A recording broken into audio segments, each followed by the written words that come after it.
Здравствуйте, меня зовут Артем, я представляю сайт Воротнет. Сегодня я вам покажу, как стереть все записанные пульты на электроприводе Дархан Sliding 800. Берем пульт, проверяем его работу, верхняя кнопка записана.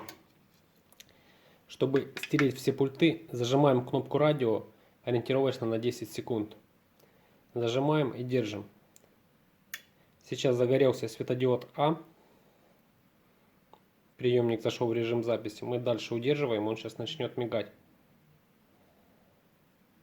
Начал мигать и ждем, пока светодиод Б не мигнет. Это рядышком светодиод находится. Желтым светом загорелся и погас.